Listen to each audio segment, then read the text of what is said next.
Welcome to perfectly delicious. இன்றைக்கி நம்ம பார்க்க போகிற டிஷ் ஸ்வீட் கலகலா. இதுக்கு தேவையான பொருட்கள் வாங்க இதை எப்படி செய்கிறதுன்னு பார்க்கலாம்.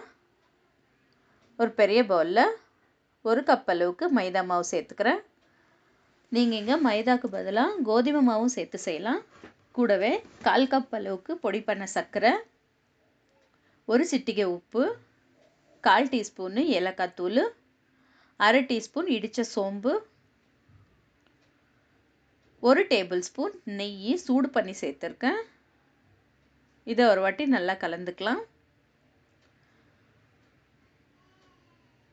இப்போ இதில் கொஞ்சம் கொஞ்சமாக தண்ணி சேர்த்து சப்பாத்தி மாவு பதத்தில் கெட்டியாக பிசைஞ்சிக்கணும்.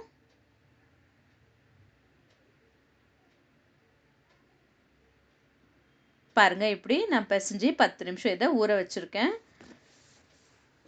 10 நிமிஷத்துக்கு அப்புறம் இதை சின்ன சின்ன உருண்டைகளாக உருட்டி வச்சுக்கலாம்.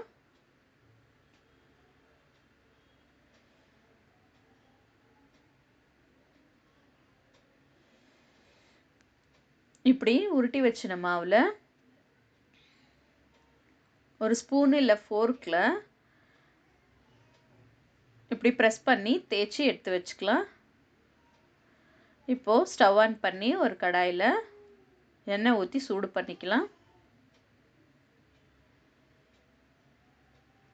எண்ணெய் சூடானதும் நம்ம செஞ்சு வச்சுருக்கிற கலகலாவை ஒன்று சேர்த்து பொன்னிறமாக இதை பொரிச்சு எடுத்துக்கலாம்.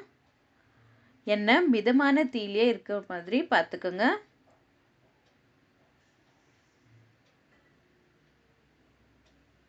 பாருங்கள், நல்லா வெந்து நல்ல கோல்டன் கலர் வந்திருக்கு.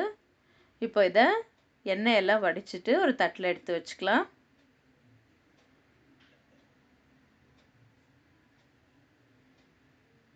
பாருங்கள், நம்ம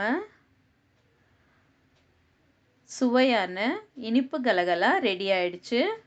இதை நீங்களும் வீட்டில் ட்ரை பண்ணிவிட்டு எப்படி வந்ததுன்னு எனக்கு கமெண்ட்டில் சொல்லுங்கள்.